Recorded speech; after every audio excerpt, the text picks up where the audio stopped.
Na reunião da CPI dos respiradores, realizada nesta terça-feira, dia 28, os deputados esperavam a presença do vereador de Florianópolis, Ed Pereira, convocado a depor depois da divulgação de um áudio em que ele cita ter conhecimento de um investimento pesado feito por empresários de São Paulo na campanha da atual equipe do governo de Santa Catarina. Só eu conheço 2 amigos meus de São Paulo que investiram pesado no novo atual para botar grana na reta final do Moisés, cara.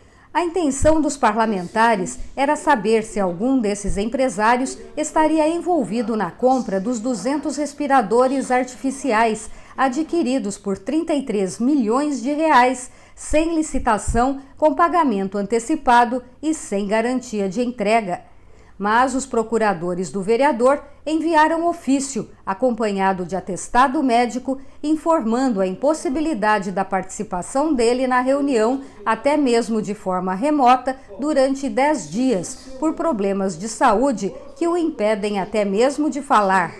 Os parlamentares levantaram, então, a possibilidade de enviar as perguntas para que o vereador responda por escrito. Isso não exime, eu mesmo de responder essas perguntas aí. Eu, da minha parte, como requerente, não me incomodo de que esteja feita por escrito, se ele tiver a condição de, pelo menos, ditar isso para alguém em casa e responder essas perguntas. Na mesma reunião, o relator da Comissão Parlamentar de Inquérito, deputado Ivan Nats, apresentou em telão um ofício enviado pelo governador Carlos Moisés da Silva ao presidente do Tribunal de Contas do Estado, Adircélio de Moraes Ferreira Júnior. No ofício, o governador pede orientações sobre a possibilidade de pagamento antecipado em compras realizadas durante a pandemia de Covid-19. O documento tem data de 2 de abril deste ano, dia do pagamento dos respiradores comprados junto à empresa Veigamed do Rio de Janeiro, que até hoje só entregou 50 equipamentos de qualidade inferior à adquirida e que não servem para a UTI.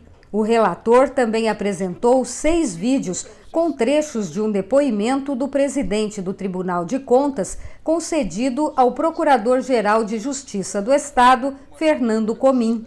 Em um dos vídeos, ele garante que discutiu a compra dos respiradores e de equipamentos de proteção individual no grupo de WhatsApp criado pelo governo para discutir essas aquisições, e também em telefonemas com o então secretário de Estado da Saúde, Elton Zeferino. Essas questões eram debatidas no grupo. O secretário de Saúde, o Elton Zeferino, me ligou em algumas oportunidades e questionando essa situação, Eu me lembro bem de uma oportunidade que ele questionou o preço das máscaras, que havia subido demais, ele não tinha alternativa senão comprar de um determinado fornecedor, ou, enfim.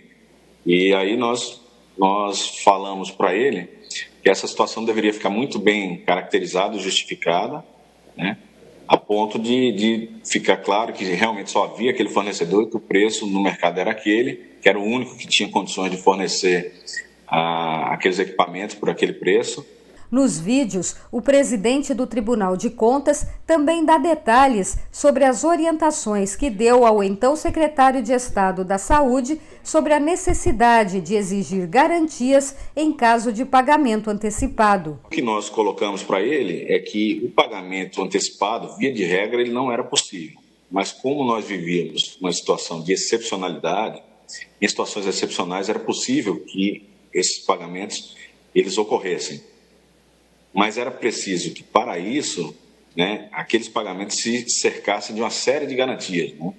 Empresa, solidez da empresa, se possível colocar um garante no meio do processo. E ele entendeu e eu coloquei muito claramente para ele, se hoje a gente está vivenciando a dificuldade de ter o equipamento, pior vai ser se fizer o pagamento antecipado, a gente ficar sem equipamento, sem dinheiro.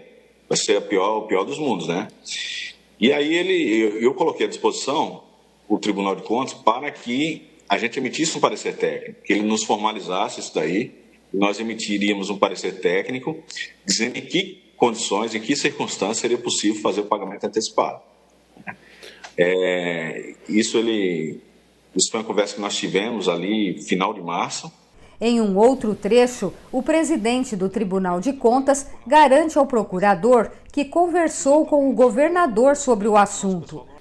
Dias depois, o governador também me ligou com essa preocupação, né, dos pagamentos antecipados. Eu falei a mesma coisa que eu falei para o secretário, eu falei para o governador, e nos colocamos à disposição para que pudesse emitir um parecer técnico que pudesse resguardar o executivo, né, desses pagamentos antecipados, mas desde que fosse feito com as seguranças, né, com as garantias que nós entendíamos que eram necessárias a fim de resguardar o erário, de não expor o poder público a uma situação de completa desvantagem, né? Você paga antecipado para quem não tem garantia, depois você corre o risco de ficar sem o equipamento e sem o dinheiro. É importante dizer que eles vinham fazendo a compra do equipamento antecipado e vinham, ao mesmo tempo, criando as condições, né, para que o pagamento antecipado não fosse...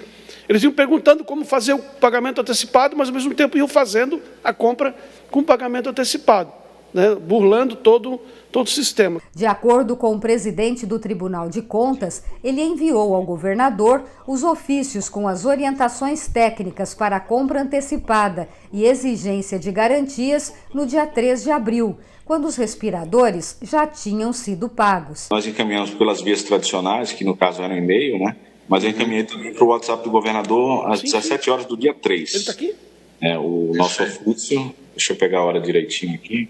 Às 17h06, eu encaminhei o ofício número 2213 de 2020 e em anexo o parecer da DGCE junto com a DLC. A DGCE é a Diretoria Geral de Controle Externo e a DLC é a Diretoria de Licitações e Contratações. A formalização ocorreu no dia 2 de abril. Né? No dia 2 de abril, isso.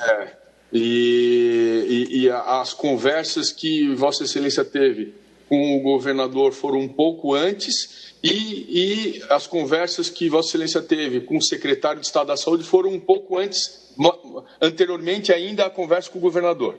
A dinâmica. Perfeito, mais remotamente ainda. Mas é possível afirmar que ambos receberam a orientação de que o pagamento antecipado deveria vir acompanhado de uma série de precauções e cautelas. Sim. Ambos receberam essa orientação, cada um ao seu tempo, né, de maneira sucinta, já antecipando as conclusões do relatório da área técnica. Além dos depoimentos prestados à CPI, os parlamentares tiveram acesso aos depoimentos concedidos à Polícia Civil e ao Ministério Público dentro da Operação Oxigênio, que também investiga a compra dos respiradores. Os depoimentos que corriam em segredo de justiça no STJ também foram liberados para os deputados. Esta foi a última reunião presencial da CPI. Nos próximos 20 dias, o relator, deputado Ivan Nats, deverá se dedicar à revisão de uma farta documentação para a elaboração do relatório final da Comissão Parlamentar de Inquérito. Os parlamentares já definiram as datas para a leitura do relatório preliminar e para a apresentação do relatório final, o que deve ocorrer na 3ª semana de agosto. Nós tínhamos combinado com os membros da CPI algo em torno de 10 dias úteis para a apresentação do relatório preliminar, então ficou agendado para o dia 18 de agosto a apresentação do relatório preliminar e no dia 20 de agosto, então, a leitura do relatório, com a votação dos membros da CPI. O objetivo de apresentar o relatório preliminar é de que a gente sempre busque o consenso, né, na conclusão dos trabalhos. Então, para corrigir algum efeito, algum defeito, ou colocar ou retirar alguma coisa. Então, 2 fases da apresentação do relatório. O presidente da CPI, deputado Sargento Lima, avaliou o trabalho realizado até agora pelos 9 parlamentares e demais envolvidos nas investigações. A nossa prioridade foi mostrar que daqui para frente nada mais vai passar ao largo sem ser investigado profundamente e, se for necessário, como disse, se instaura outras CPIs para cada, se for necessário fazer uma para cada compra, para que a gente consiga criar um Estado onde se tratar o dinheiro público com respeito se transforme numa bandeira, numa obrigação, algo que aquele que assume o compromisso de estar à frente do Estado, ele tenha essa certeza de que ele está sendo fiscalizado sim, porque o Legislativo está aqui para isso, para fiscalizar também o Executivo, o que foi esquecido durante muitos anos.